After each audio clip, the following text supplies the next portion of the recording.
All right, welcome everybody to episode 2 of Nerding Out with the ATH. We have a very special guest today, a guest that I've been super excited to talk to, because I heard through the grapevine that there is a particular type of game that they play, which is something that I am super into. But we'll get to that when we get to that. Let me just introduce everyone who's here. We have our typical team. Say hello to Miss Campfire. She's here. Campfire's here to provide warmth. We have Core, our resident old man, Dark Eye / Shadowrun connoisseur, as well as survival expert. We have Frax. He does stuff with cheese, and he's a professional YouTuber, so much props for him. I do actually make my own cheese nowadays. Yeah, that's the thing now. And we have another guest, Brim, who it's nice to see you joining in one of these chats. Hopefully, we don't make you spaz out and laugh with our stupidity. Trauma. So... And our guest today is the one, the only, Sister Jesaera. Welcome. Hello, everyone. So excited to be here with y'all. Give us a little bit about yourself. Introduce yourself, what you do. You can just give yourself a little bit of a intro for everybody here watching. Oh, I didn't actually know I'd have to do an intro. I probably should have wrote one of those. Hello, everyone. My name is Sister Jesaera. I am your friendly local cleric. Just started VTubing not too long ago. At the moment, I've mainly just been doing Elden Ring on my stream, mostly because it's an excuse to actually finally beat that game and not just wander off with ADHD. I felt that. Mood. Yeah, hoping to expand soon. But yeah, at the moment, just mostly exploring and super excited to be here with you guys. Well, thank you so much for being here. Jesaera is actually a part of the community that we've kind of grown with since we first started ATH and the other communities that we are associated with. So it's really nice to see community members coming in here because... for the ATH and for Nerding Out, this is just a place for all of us to just have some fun as nerds and just talk about things that we enjoy. So, I'm going to go right to it. Someone told me you're a fan of tactical games, and specifically tactical shooters. I am actually. It's I grew up in early 2000s, everything like that. Graduated school in like 2010, so I'm kind of old. And yeah, I was one of those kids that grew up on Xbox playing Call of Duty, Battlefield 3, everything like that. So it's actually been a huge part of my life was just those FPS games, everything like that. And I've kind of transitioned and started discovering newer games and more like ones that aren't just running and gunning. Mhm. And I've since fallen in love with them immensely. In part because actually, fun lore drop, I actually am a veteran. So it does actually get me to go back to an aspect of my life that was very close to me without actually having to go out and buddy rush for 500 yards over an open field. That's super interesting. I didn't know that. Some of my closest friends, I think my closest friend is a Marine, a former Marine, or well, as they always say, they are always Marine. So I do have So I do have military friends and family members. So I think that's where kind of the tactical games, especially the tactical shooters, came from. And for me, yeah, I mean, Call of Duty, yeah, I mean, it's a run and gun. It's less tactical. I mean, Battlefield is getting closer. I'd say I'm more of the Arma variety or Operation Flashpoint back in the day. So that's kind of where I've been. Arma 2, Arma 3 specifically, a little bit of Squad, things like that. SWAT 3 and 4. There's some new games I want to try out. Ground Branch, Ready or Not, those kind of games. So I heard that you were a fan of games like that. I'm like, oh, hype. Okay.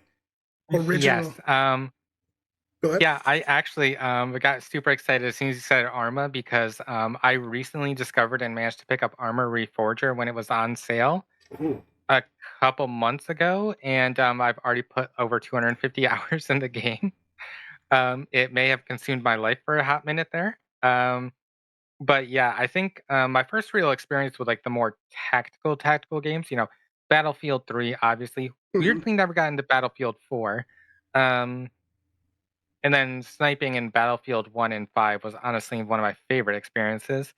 But yeah, Squad was actually my first like actual tactical, like much more team oriented. It's much harder to just run off and do your own thing. If anything, it's almost impossible, which adds just a whole breadth and extra air to those sort of games and everything that I just love immensely. It builds more of a community. It's much more team focused, and it just adds such a fun fact that you don't get just playing team deathmatch on Call of Duty.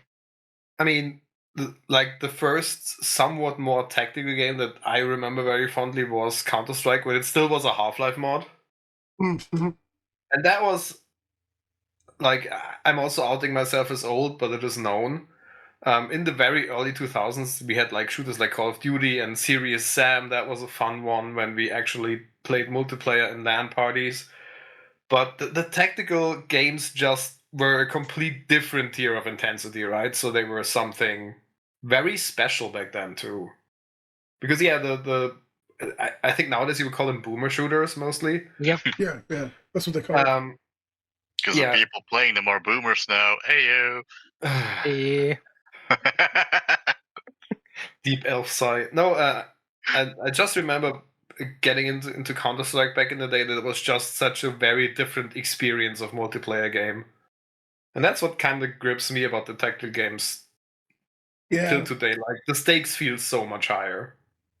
Yeah. Definitely.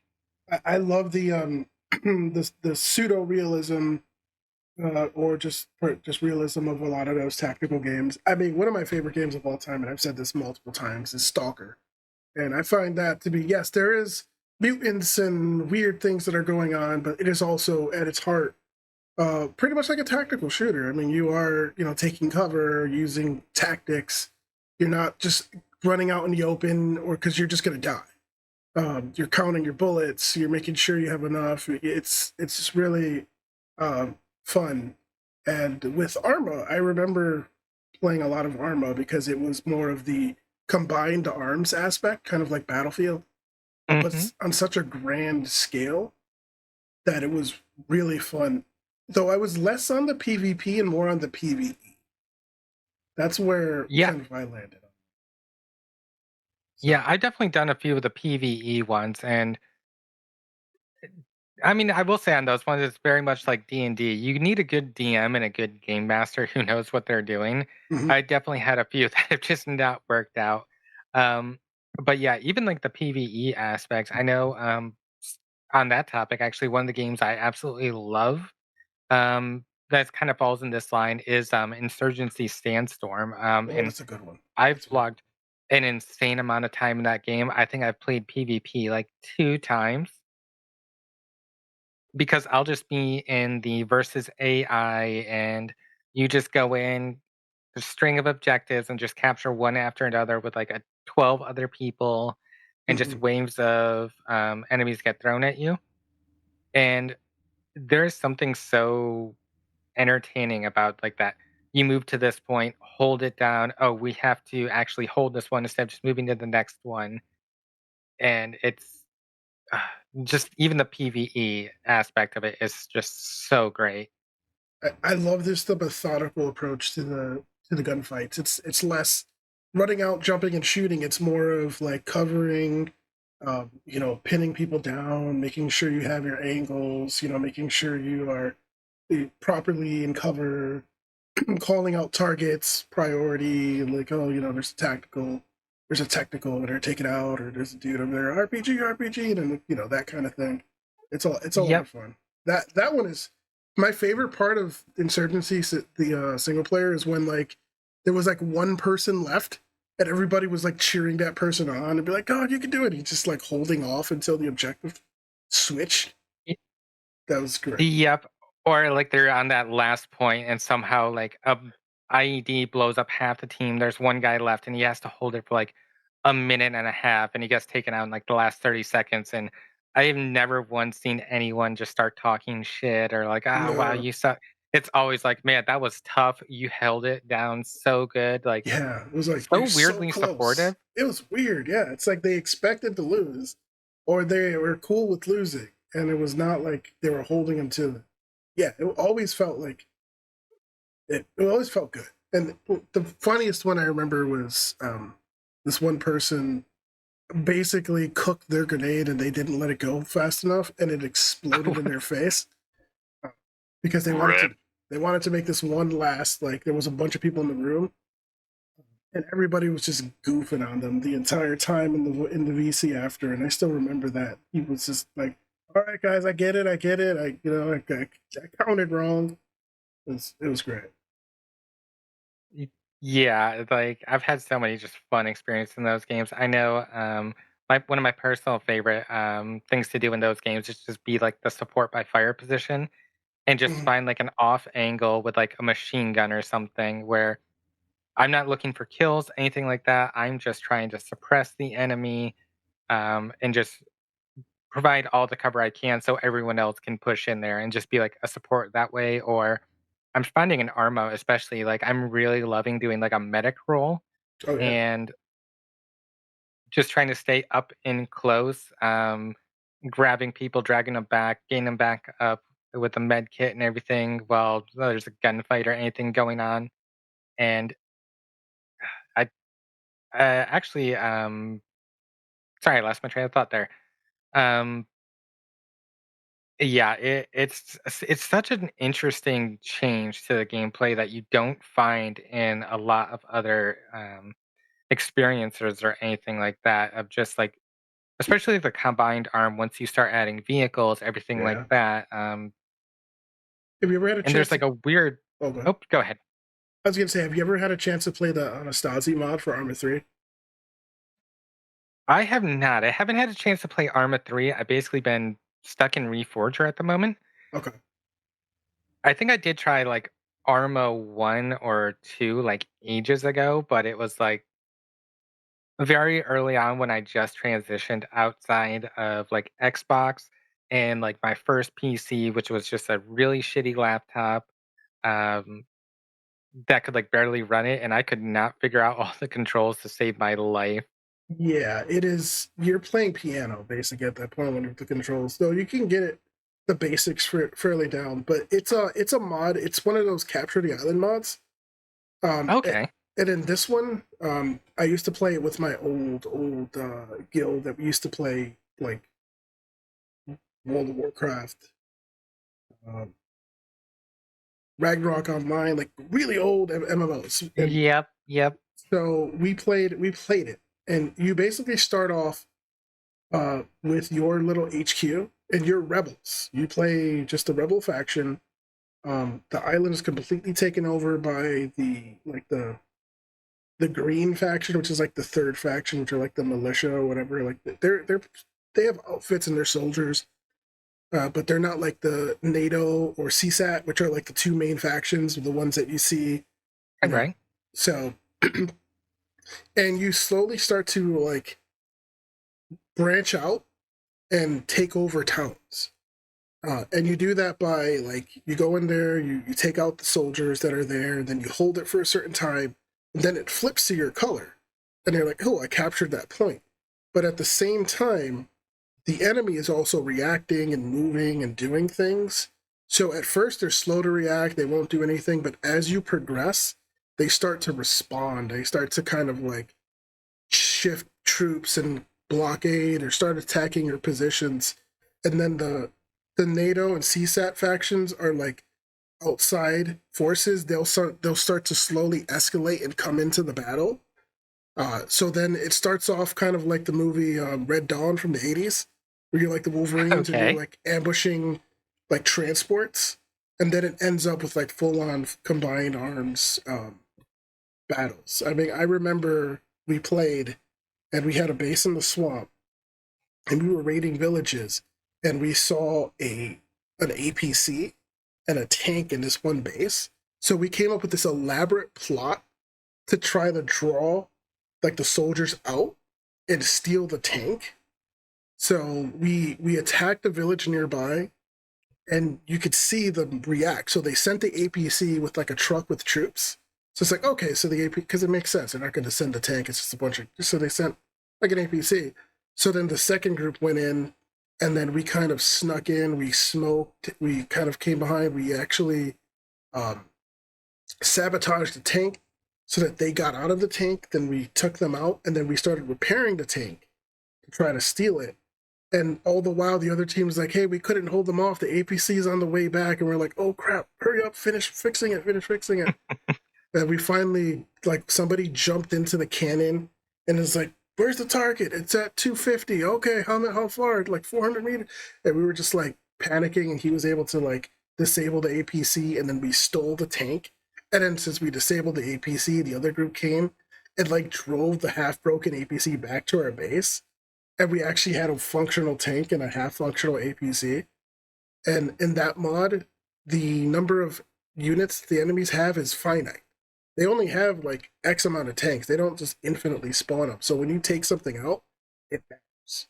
So it was really cool. Like those kind of moments you don't really see with a lot of games nowadays. So Yeah, I know. Back when I used to play squad, but then they did like the infantry change up. I think like last year sometime, and it like really messed with like the controls and the feel of the game. I wasn't a huge fan; kind of dropped off.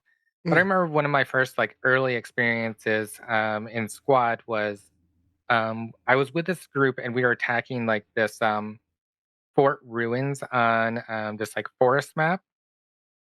And we had all inserted by helos and we like pushed up through their defenses, overran their hab or like their main base in there where like they can spawn from, and like we're capturing the objective and like just had it, but then we like had to shift our defenses from there like to the north and then like push through because we knew they had another base out that way and they were counterattacking, and it was just like a bunch of our soldiers like on a line just like moving up through this tree line together, like bounding upwards.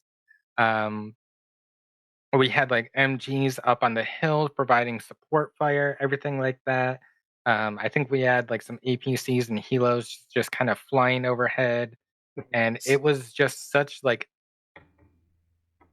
a unique experience I haven't gotten in many other games of that just massive combined force and like that like massive display of teamwork, because these are also games that you don't usually have, like, it's not like 10 versus 10. It's like massive groups of like 120 people total mhm. on an entire server all having to work together. And you can end up with just these like massive, like, you can just end up with 8 people jump in a little bird in a game and just go do something you've never met these people before. And all of a sudden you're like making memories that are incomparable to any.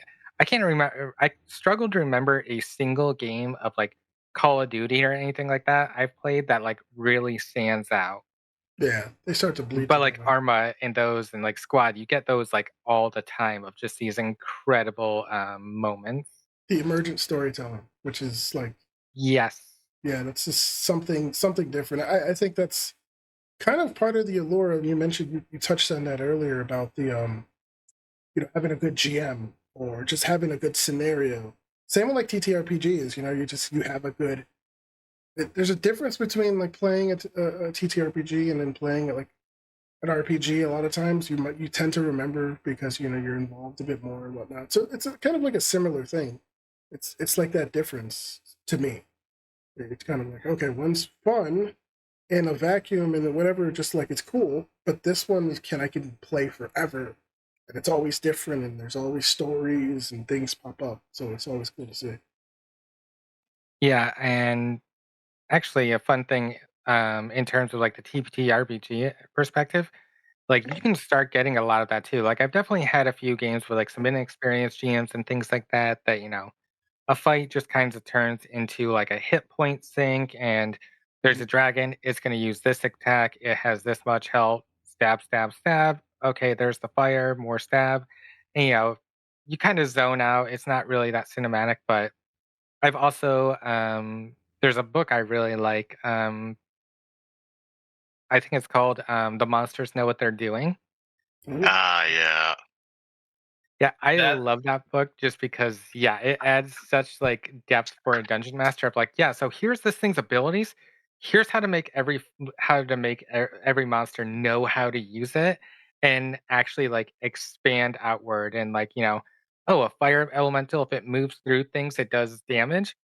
Have it just like move outward in a spiral, moving through as many things as possible every yeah. turn, just causing as much damage. I mean, my favorite example for that is I DM my home D&D and Shadowrun group. We're switching DMs so that we have a more chill time doing that because we're all super busy because life's a thing. And I'm usually the D&D GM, and for Halloween a couple years back, I did the Strahd Must Die Tonight variant of Ravenloft, where you just play it in 4 hours, which is super fun to do. And people were always griping, yeah, Strahd is a challenge rating 13 for 5 level 10s. That's kind of a pushover. Yeah, you're not playing him right. And that's Yes. that's one of those things. That module has a really great subreddit and giant community of how to make it better, because it's really one of the best modules D&D has published, in my opinion, overall. But the amount of like opinions and twists and turns you can have on that, and yeah, his stat block is not that great, but when you go like, yeah, he can move through walls. Yeah, I'm not ending his turn ever in the same room with the players. So yeah, that's just use your tools, and that's the moment where stuff gets interesting. And that's, I think, the thing what sets these games apart too. There's just so many variables and tools. Like, even people with game sense and understanding of the system, you'll never have the full picture, and that's where the suspense comes in. Yeah, definitely. Absolutely. hmm There's a lot of people that insist that kobolds are the strongest stat blocks in D&D if you use them to their fullest potential. Yeah, I know, like, even some like big monsters, like, you mentioned Strahd, but also like, if you look at a Lich, they're really not that strong. They have like 150 HP and they're like a challenge rating 19. I've seen paladins who can do that in a single turn. But if you're having them fly up outside the paladin's range, they're chucking spells. Oh, they power word kill your clerics. Now you have no healer. Like, and actually something that really shaped like how I thought of like D&D combat, because my actually first introduction to D&D was in 3.5, um, which I grew up out in the middle of nowhere, so it was mostly me and my brother. Had the PDFs for all the books and everything, and it was mostly just us making our own characters. But the way that they described of especially like warfare, because even though like it's set in this fantasy setting and you're expecting like phalanxes and things like that, D&D combat is much more like modern arms and like combined arms, because that phalanx is nice and great in your group of spearmen. Counter argument, fireball. Um, So the combat shifts to being much more. You need to be much more tactical. Placement matters. If you just have everyone grouped up, and they have a spellcaster, all of a sudden they can just start chucking spells. Um, Kobolds and things like that. Yeah, sure, they die very easily. However, if they're using traps, if they get you into areas where they can just drop a bunch of rocks on you, if they're up above or like down below or have escape routes or things like that, a kobold encounter can turn into just an absolute nightmare scenario for the players if um, they actually are able to use tactics and not just, yes, I am dumb kobold, I stab. I mean, but that's just the thing. The kobolds get the benefit of having that actually mentioned in their stat block. But if you have bandits with higher than 10 int, they can do the same. Like, nothing's stopping them. It's just that kobolds get the benefit of having that mentioned in their stat block, that they can do that or tend to do that. And the reputation, whereas bandits have their reputation shaped by Skyrim. Hey, you see that guy who just killed a dragon? Let's bug him! Yep. Yep. There's actually a story that I've read before. It has to do with the Dungeon World system. Has anyone ever played Dungeon World? I don't believe so. No. No. It is a powered by the Apocalypse 2d6 system. So it's one of those failing forward. You roll 2d6, and you like a 1 to 6 is a failure. A 7 to a 9 is like a partial success, and then a 10 plus is a full success. And then you have modifiers that you add to your roll, which generally you sort of always tend to fall most of the time towards the middle. And when I say failure, it's not really failure. It's like you try to do something and it doesn't work out exactly. But there was a story. It's called the 16 HP Dragon. I don't know if anyone's ever heard that. I did send No, it. really, no. I did send it to Morgan. I think it's relevant. So Morgan, if you would like, it's not super long. It's probably kind of long. But if you want to read a little bit of it, because we get to utilize Morgan in her voice acting talents. Which bit to start on? Just start.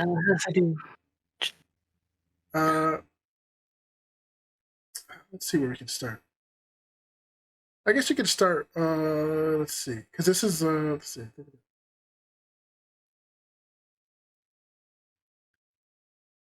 I'll start the first part. So the first part is the person explaining how they play video games for ages, classic RPGs.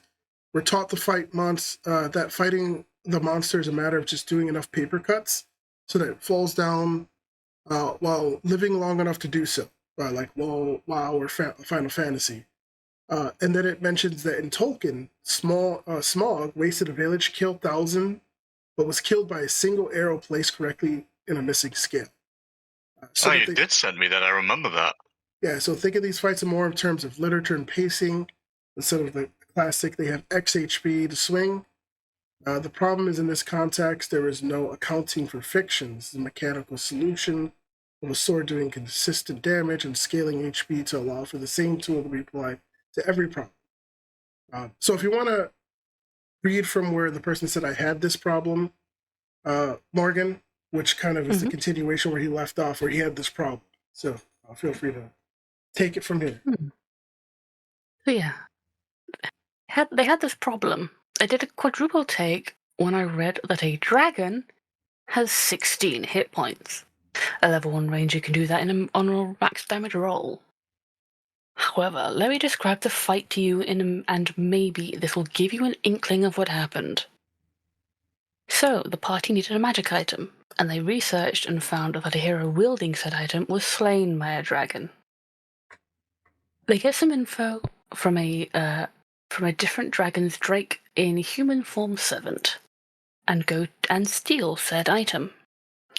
Remember, magic in this world doesn't mean magic in the pluses sense, but this spear can pierce souls, and thus is necessary to defeat the Sorcerer King. Okay?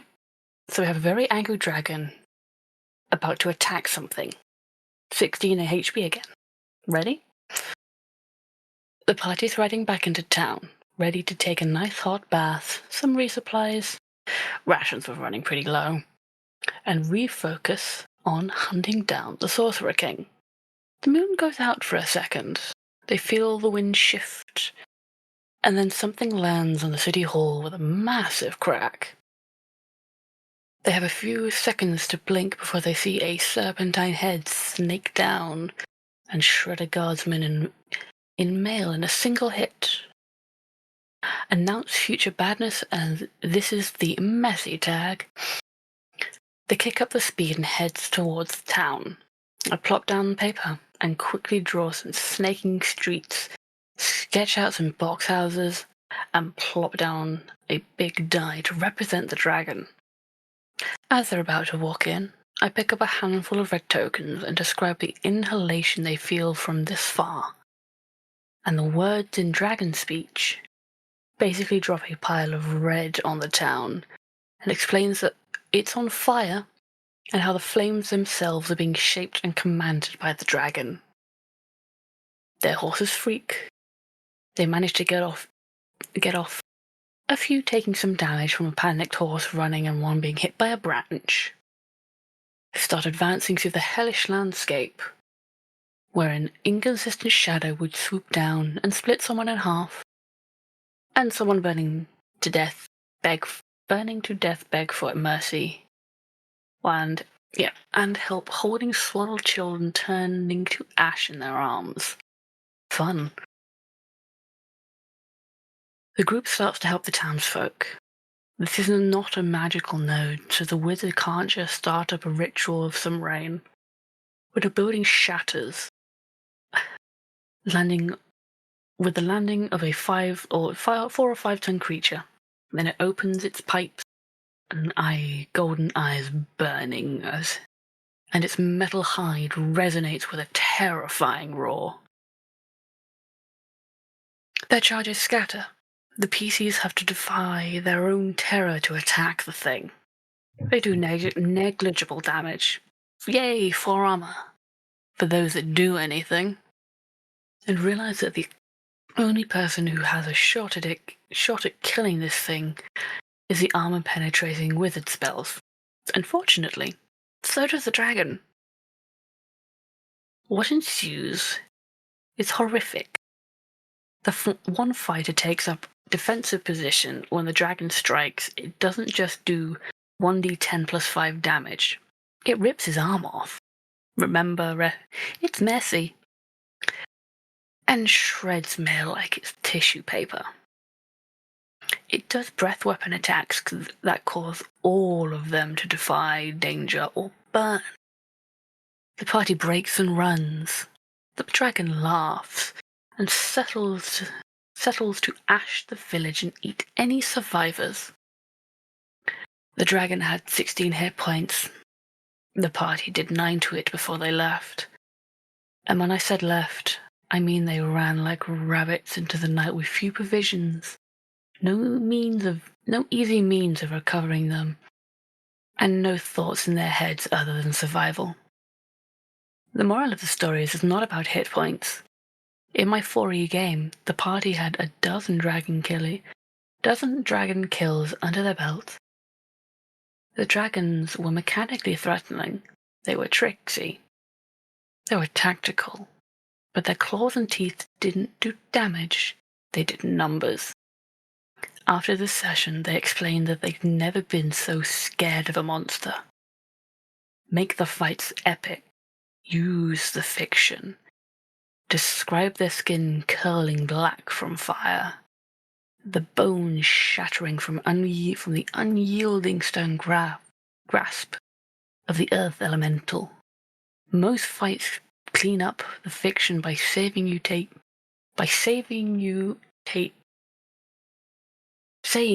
5 damage. My brain wasn't reading that sentence right. Make it stick. Make it hard to heal. Make them scared. And make battle hardened, having earned every mark and every wound a story. You don't need 2500 HP to make a fight scary or hard. And that's the story of the 16 HP dragon. So I'm going to have to steal that afterwards because holy shit. yeah, I linked it to Morgan. Morgan, if you want to post it in our open chat.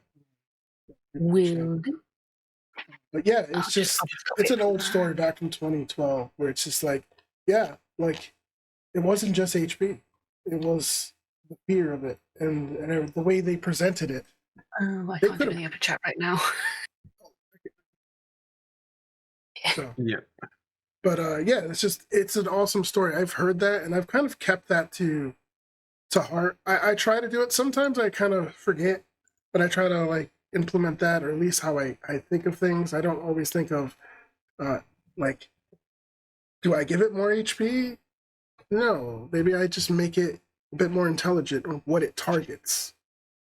Maybe I make it switch moved and used tactics. And I think some of the scariest fights have been when the monsters or the enemies use tactics or use something other than just sitting there and taking hits, which again is that emergent storytelling.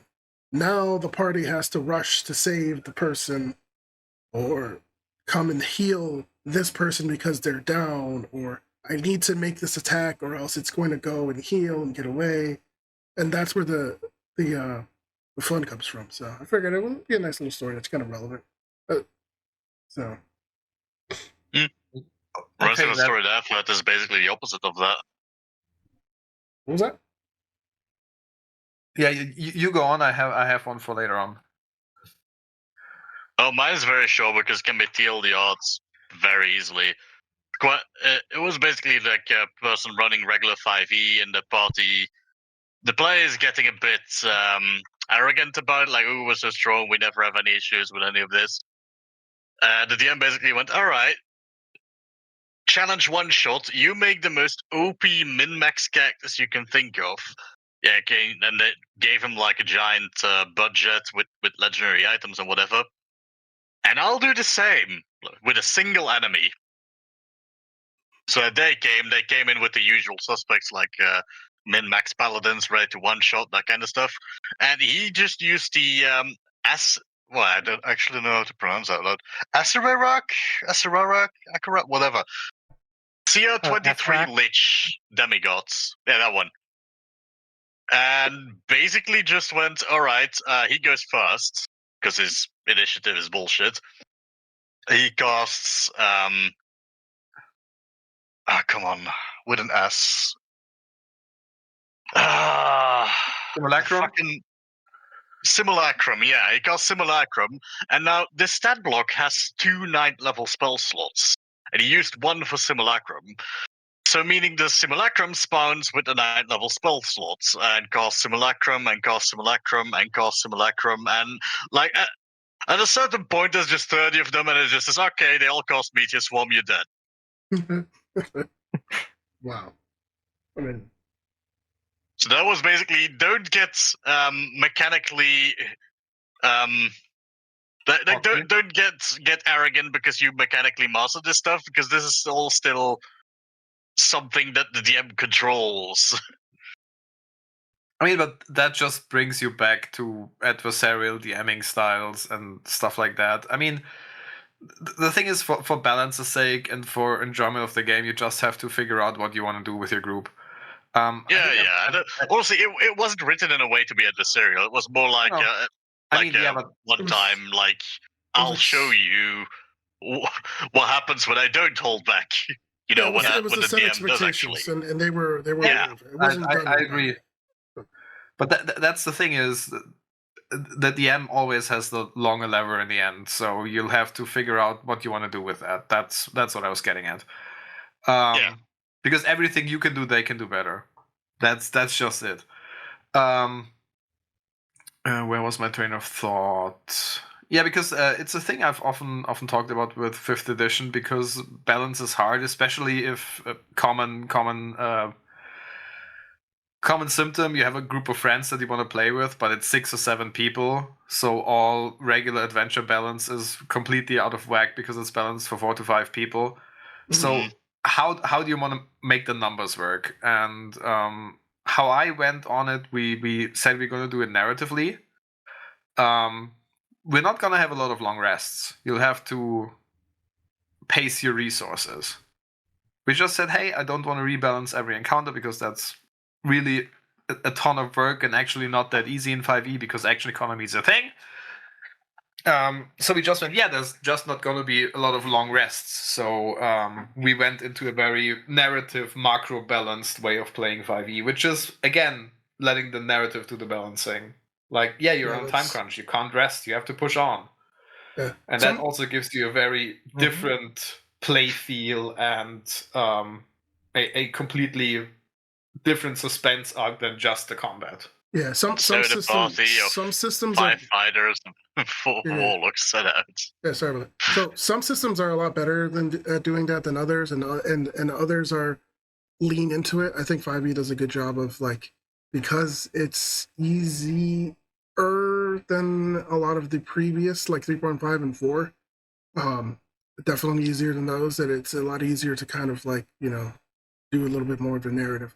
Now, speaking of systems, Jesaera, your character and your persona and you yourself, like, what systems are you coming from? What have you been playing besides, we've talked video games and tactical games. What about TTRPGs? So actually, my persona, Sister Jesaera, she actually comes from a 5e game that I've been playing with a few friends from the Atelier. Nice. Bearwald, our favorite purple tiefling, has been DMing that. And yeah, we're actually doing Out of the Abyss. Due to our party makeup, lore-wise, I'm a bit more of a knowledge cleric, but in terms of like actual gameplay, we're doing the 2024 rules. Actually, I think I might have said 5e by accident. I actually have been playing light cleric, partly just because we have I believe, a transmutation wizard and a fey warlock are spellcasters. And they're much more built around being like support, illusions, kind of like buffs, debuffs. So weirdly, I am both the healer and the cannon. Um, and I just got actually access to Fireball last level, so I'm waiting to use that one until I have the most thematic moment possible. Hell yeah. As you should. Yeah, it's so easy to just be like, oh, I get this. Every problem is going to be a Fireball. No, I'm going to make it matter that first time I get it. And I am going to make sure that is cinematic as hell whenever I get that first cast. I do know in terms of previously, though, honestly, most of my D&D experience comes from 5th edition. My first introduction, as I said, was 3.5, and my first actual game was actually an epic level campaign that a friend invited me into, and I had no idea what was happening. Oh boy. Here's 100 levers. Hope you push the right one. Pretty much, and it actually weirdly worked thematically. It was almost like at the end of their campaign, and they had just done fighting like an entire mountain that got turned into an earth elemental. Oh, that's awesome. And I think something happened and it like caused like a massive tsunami, and like there was this huge army ready to fight it, and it washed away pretty much. Like they even rolled for it. It washed everyone away except one. There was just one guy left, and they basically were just like, "Oh yeah, because you survived this, that guy would have just jumped automatically to epic level." And hey, it turns out that's my character. Nice. I also have a little bit of experience playing 2nd edition, and oh my god, is 2nd edition terrifying. Basically, that one, it was myself, my friend, and a GM, and he basically ran us through 5 encounters through Dark Sun. And it was just us dying over and over again. It was so terrifying. Now, Man, I'm going to have to do it because I'm going to do it to everybody. It's going to be a running gag. But you mentioned the 2nd edition. There's another 2nd edition. Oh my god! It would be really fun to see a Jesaera in a one-shot or in a session. Just figured I'd throw that out there. It might be something that I might do in the future if you're more than willing to try out different systems. So, Pathfinder? Yeah. I actually recently got into a Pathfinder campaign for my first time, and it is an Ebron campaign. Unfortunately, the DM works way too many hours, so he's usually doesn't have the energy. But I have started playing Pathfinder 2nd edition, and nice. It's definitely interesting and a very big change from 5th edition, which my personal favorite is just kind of the most accessible in my personal opinion. Totally I also stand by, I think 4th edition was actually good and it doesn't deserve all the hate that it gets. Yeah, the thing is, Pathfinder 2nd edition takes a lot from 4th edition, so that's why it's interesting. But yeah, no, that's totally fair and valid because everyone has their preferred style and whatnot. But yeah, I mean, 2nd edition is a lot of fun. That's my favorite to DM. I think it's just hands down my favorite to DM of all the systems I've DM'd. But I just always like I figured I'm gonna make it a meme at this point. It'd be like, have you tried? But I want to do Shadowrun. I want to do Savage Worlds, Deadlands. There's a bunch that I want to play. Just don't have enough time. And that's the biggest problem. Yeah. Since you have done it, I was really holding back after the 16 HP dragon a lot. I was actually biting my knuckles. The dark guy. Okay. I have to at this point. Frax, is that a bingo for you or bingo for me? You No, I still bingo? miss layering glazing. Oh, Yeah, okay. you'll get to that. I was reminded of the dark guy because it's a system where when you have your character generated, it has about 30 HP, and you won't get really a lot anymore anytime soon. Like, that's it. You have 30 hit points, and you better cherish them because weapons are a D6 plus. And you get, and it has a wound system. So if you take too much damage to a limb, yeah, you're not using that limb anymore. And if you get too much damage to your head, oh boy, it's a very different take, but it has the same stakes as the narrative push that you have there. In this case, and what made me think of it, it's that the problem is hit points aren't as a lot of people use them meat points. Mm-hmm. Yeah. A friend of ours that DMs does a very good job at that. When you take damage, he usually tends to describe how you barely dodge the blow and get really upset by that or really winded by that. Because you don't take severe wounds until you're downed in 5th edition if you think about it seriously. Yeah. Like, that's when you actually take a blow. Same with Pathfinder. There's the wounded. Yeah, actually. Because there's no consequences. You're as good at 1 hit point that you are at max hit points. Yeah.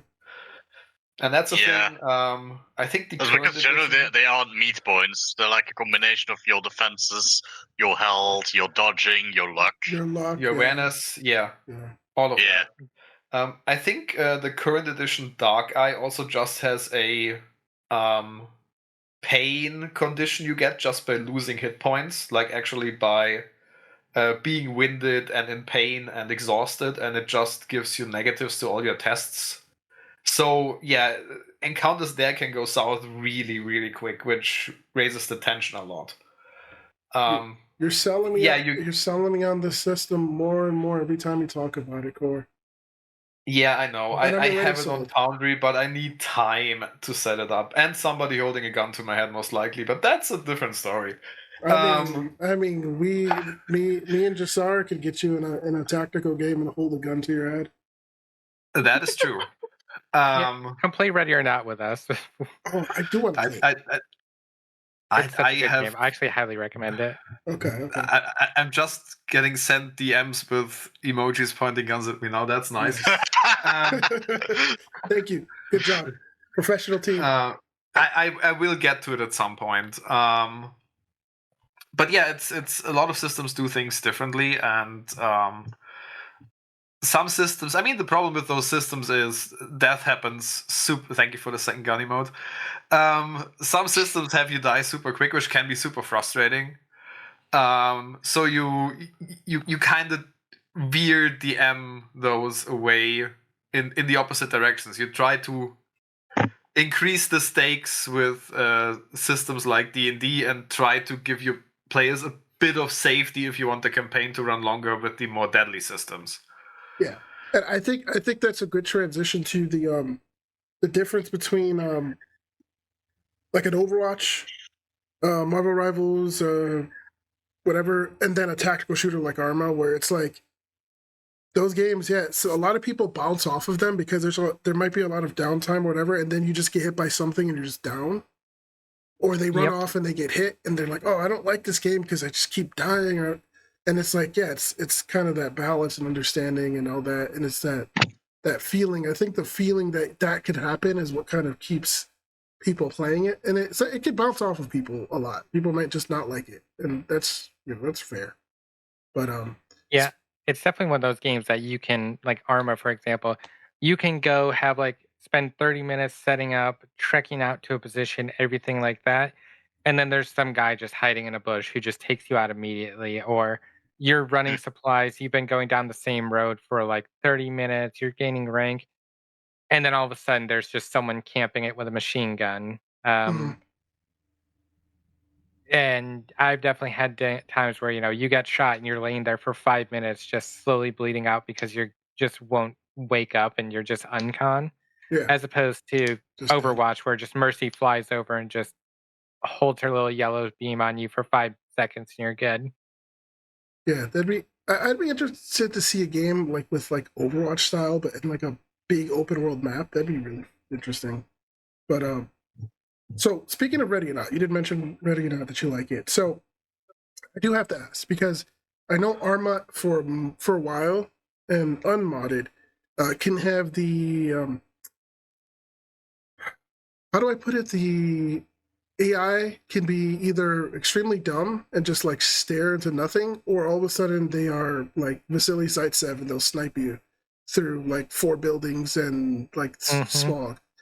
Where does Ready or Not sit with that? Because I've heard in the past it's like, oh yeah, if you don't like are perfect, the NPCs are like laser pointers with their guns. Is that valid, or is that just kind of old information for me? So yeah, it's kind of valid. There's honestly been several occasions where you'll just be going through and someone will just spin around and just one shot you with a shotgun immediately. So yeah, it can definitely on occasions have levels where you'll just one tapped instantly. As soon as you clear that first room too, now all of a sudden every guard is on edge and everyone's waiting for you and everything like that. It can Mm, definitely turn in. So it makes every room and every time you clear something turns into a challenge and you have to approach it very, very methodically. okay. Um, I've I've installed some mods that kind of like tone that down before and just tried to even then with like it kind of lowering the difficulty, making it so they're not just absolutely cracked out of their mind and able to just predict you through a door and headshot you instantly. Even then, if you try to just like sprint through running and gunning, you're gonna get taken out so fast. It makes sense though, because you're But making noise and they will hear you. But yeah. yeah, but it also adds an interesting concept and kind of getting into what we were just discussing with TTRPGs and things like that and like long rest, everything like that. Ready or Not is one of those games that when you go in, because you're playing a SWAT. For those who don't know, you are basically a member of a SWAT team, and each level and mission is like basically an individual SWAT raid. There are some on like drug houses and like meth labs. There are some where you're going into. I will say they did have a recent update where they toned down a lot of this, but there is a lot of like sex trafficking and some. Honestly, it is one of those games that can be very disturbing with some of the content. I will fully say that and kind of caveat going in. So Mhm. there is some graphic content in that sense. Um, but because each level is like, you roll up in your SWAT van and like you're going in.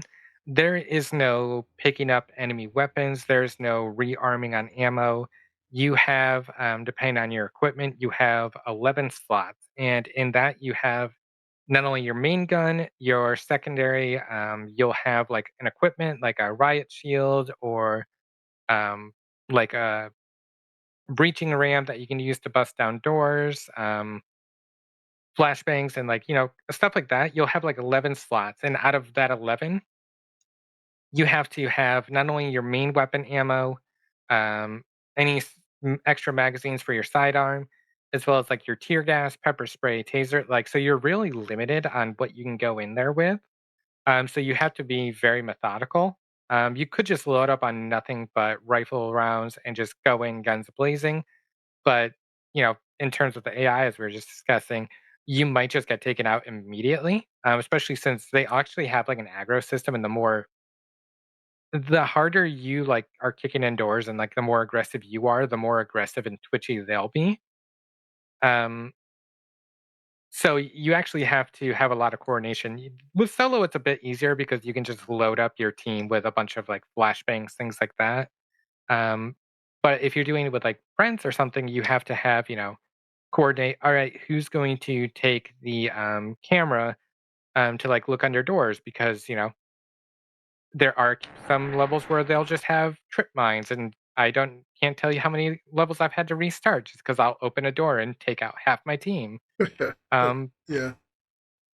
So like there's a very methodical approach you have to do to it. And you have to be very coordinated in terms of like logistics and resources. So like, because if you go and just blow open every single door like first thing, you still have half the level to clear. Now you have no flashbangs, no breaching charges, and nothing to kind of disorient or stop the enemies from just shooting you as soon as you open that door. Cool. Okay, so I have a little bit of a game here that I would like to play. So I'm gonna list out some tactical shooters. No, I'm sorry, you got a tactical shooter Okay. person in my in my nerd out. I'm gonna nerd out myself. And I want you to give me like, in the back of a book, sometimes they're like best book ever. Changed my life. Like these one sentence descriptions.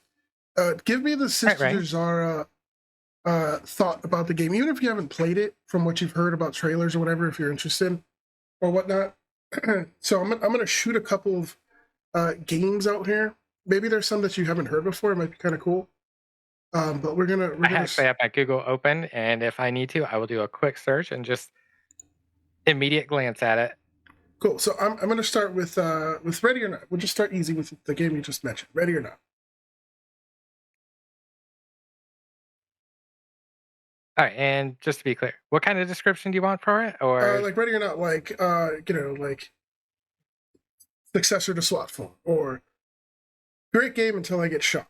Some like a one line, one sentence kind of a descriptor okay. type of thing. Best gunplay of any game I've ever played, and one of the most frustrating experiences. If you want something quick and easy. Okay. There we go. Ground Branch. Have not played that one. Oh, if you haven't played it, it's cool. And if you don't have anything off the top of my head, I can move on to a couple others. Yeah. Okay, yeah, I don't have that one, so I don't have anything on that one. SWAT 4. Have not played it, interested because of what I've heard in terms of Ready or Not. Got it. Helldivers 2. Absolutely fantastic. It bugs me that you have to, as someone who reloads constantly, I hate how much ammo I waste. Got it. Arma. Specifically, Reforger or 3. My new addiction, my favorite game ever. I've been playing this whole time. Nice. That actually. Escape from Tarkov. God, I wish I could get good at it. I die way too fast. I will say, there is a single player mod for it, and you can play it co-op. Just saying. I may have to re-download it then. I've tried it. I suck at the game, the gunplay in that one. I don't think I've gotten a single kill on a player. 6 Days in Fallujah. I don't think I've played that one, but I've heard that one's really good. And yeah. I'm really tempted to try it. I've been looking for someone that wants to play it. So this again, especially since I believe. Oh, go ahead. Especially being Marines, I'm obligated. I got to connect you with my friend, and if we just play it, I'm just gonna be the only non-military person, and you guys are calling things out, and I'm just like, what end do I put in my gun? So you know that meme picture with the guys lined up in front of the door and the one guy with the guitar? That's you, right? Yeah. Yes. Hell Let Loose. Oh, I wish I could sprint. I love that game. It's fantastic. One of the best kill streaks I've ever had in any game ever. You feel like you're running him in molasses. Oh. My only complaint in it is my guy is more out of shape than I am currently. Squad. Absolutely love it. A bit more complicated than I have time to put in most days. Not a fan of the recent infantry update. All right, let's see what I got here. Ghost Recon, Wildlands, and or Break. Haven't played Breakpoint. A little too futuristic, tech focused for my personal flavor. Absolutely loved Wildlands. Been so tempted to re-download it. I know it'll be an addiction and consume 80 hours of my life. Let's see. So for Breakpoint, I want to break a bit of a lance there. They made it more tactical than it was at release, and the story's really good. And if it still has a thing, you can just play it with a friend who owns the game, and maybe we should give it a try, because it's actually, I mean, it has some skill things that's a bit fantastical for a tactical game, but you can tone those down and it's still like the same core gameplay than Wildlands, more or less. And there's a few cool mechanics they added that are really nice. Yeah, we were actually Honestly, talking you about just sold me on it. I just added it onto my wish list. we were talking about playing it with you, me and Corey. Yeah, the thing is, Yes. Breakpoint has a thing where if your friend, so Ubisoft does a thing where you can play each of their in-house titles for 4 hours without paying for it. Ooh, okay. And Breakpoint for a while had a thing when you play with a friend that owns the game, your time doesn't tick down. Okay, So you can may have just sold play me the on it. game, with one of your friends. Might be And yeah, something it has the better story than Wildlands, in my opinion. Yes, it's a bit sci-fi. I'll totally give you that. But it has some great talent in there, and John Bernthal is fucking killing it. So You yeah, honestly just sold me on it. So hard. yeah. John Bernthal is playing the main antagonist, and he's knocking it out of the park. It's so nice to hate that dude in that game. Honestly, those are the best villains, the ones that you love to hate. And the thing is, he's kind of one of those villains. He has a point, and that makes it even more horrible and great. Yeah, I do know Wildlands was fun, but it was very much generic South American cartel. They're bad guys because they make drugs, and that's about all there is to them. Although I will say the random Predator update, where you could actually That was fight so the fun. Predator. That was so fun. And that was so hard. Holy shit! It was hard. That fight was that bullshit, but oh my god, it was so good. Yeah, no, that one. They have the Terminator. They have the Terminator one in the new one, which God, that was terrifying when they showed up. Also, Breakpoint has a Splinter Cell crossover too. Yeah. Oof. And that one's also actually good, in my opinion. I don't think we could sell it anymore. I think she's on board. If I had $60, I'd already have bought it. Well, we free. You could probably try it for free because I know a couple of us own it. But let me move on to the next one. Yeah. Division 1 and 2. I have not played it. Been iffy on it just because I have heard it. From what I've seen of it, it does have a little bit of that like RPG element. And when I play shooters, I don't like to see damage numbers, if that makes sense. No, understandable. All right. Yeah. It is good. But yeah, the damage number, you can turn those off, but it's gonna hit. If you like Borderlands and those kind of games, you'll be fine. It does have like the tactical thing to it. It's really fun to play with in groups, but the enemies can be very bullet spongy at times. It's a shooter MMO, and it does that very great. But if that's not what you're looking for, it's not your game. All right. Fair. I have one last one here. Get your bingo boards ready. Baldur's Gate 3. My favorite tactical shooter game. Now I have a bingo. Love it. I built a Asterion, so he's basically a machine gun. There you go. Have not beaten it because I actually upgraded when it came out. I played through up to about halfway through Act 2. Put it down because I got a new computer and just have not had the chance to get back to it. Yeah, I also have not beat it. I got halfway through Act 3, and then all the mods broke because of an update. and I was waiting for the mods to catch up, and then they kept updating. And then I'm like, well, I'm just gonna wait for it to go gold or definitive edition. And now that's happened where they've kind of had their final update, and I'm like, well, I kind of want to start over. So I'm just, and I do want to play it with Artsy or with someone who hasn't had a chance to get past Act 1. Because The problem with Baldur's Gate it simulates an actual TTRPG experience so great that it even gets the fucking scheduling down. yeah, Yes, That's the problem with that one. absolutely. Yeah, it's true. I'm in the same boat where I've put it down for so long. It's like, well, now I have to go back and restart it. But also, I suffer from character indecisiveness with a lot of games like that. And, I have played through halfway through Act 1 with a sorcerer, a monk, a cleric, and I believe a paladin. So, oh yeah. I've made so I've many played games. over 500 hours in that game, and it's about half of that is Act 1 because at the time only Act 1 existed. Yeah, I think you played Fair 5 enough. times more the game when it was in early access than it did after. Yeah. I was so hyped for that game, and I was kind of afraid because I thought it might not live up to the hype, and then it did. Very happy that it did. There's the bingo. So It was Also, gonna happen. I'm actually going to hype up my best friend for a second on Go for regard to Baldur's Gate.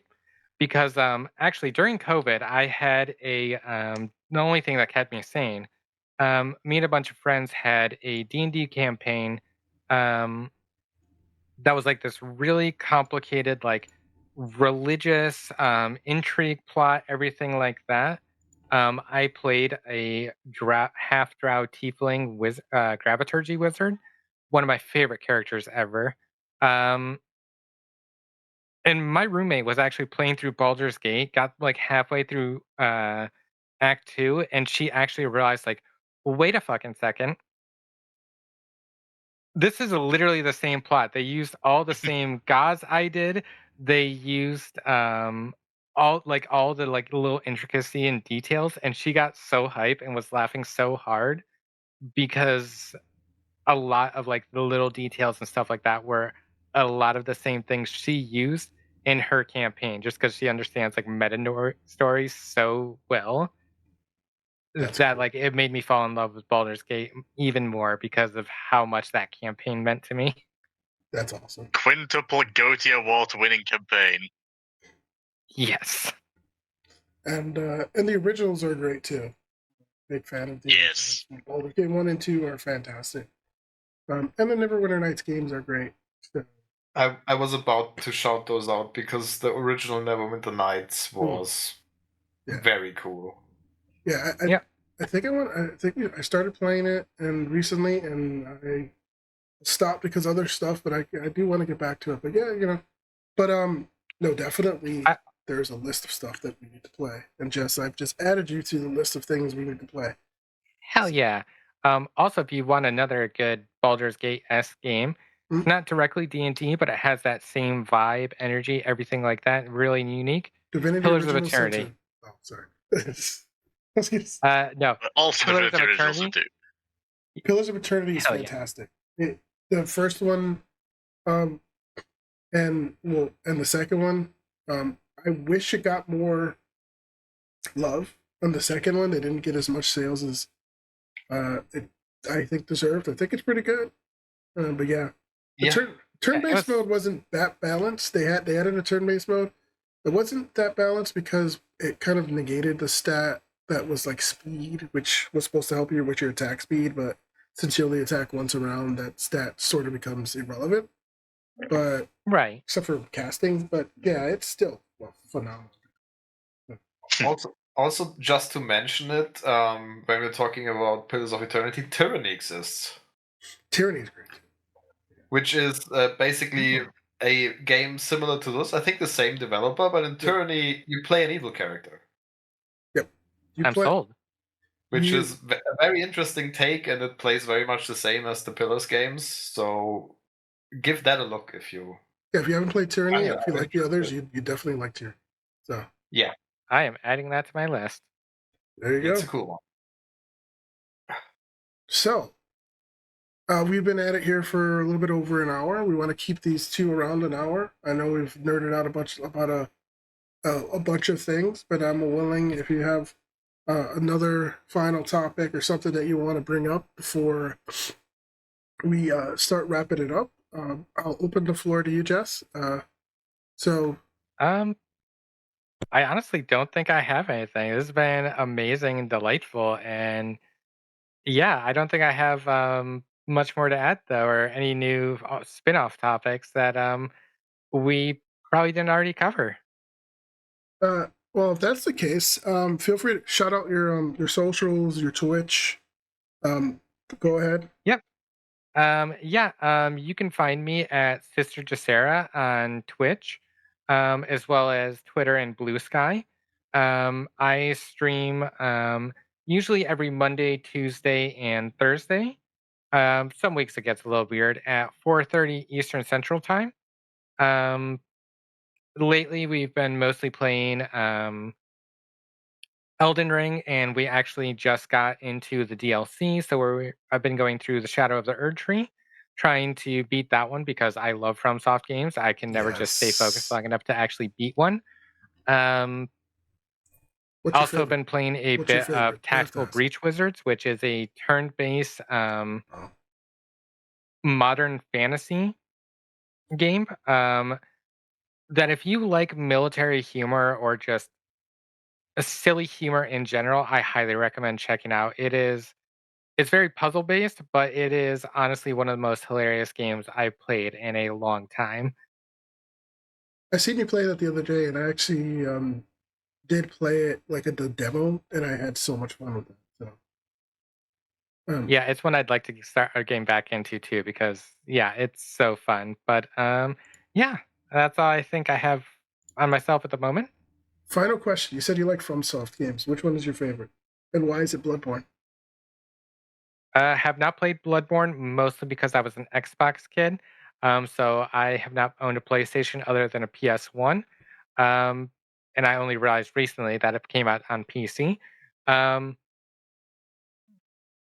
Elden Ring, followed by Dark Souls 3. Okay. Respect that. I can respect that.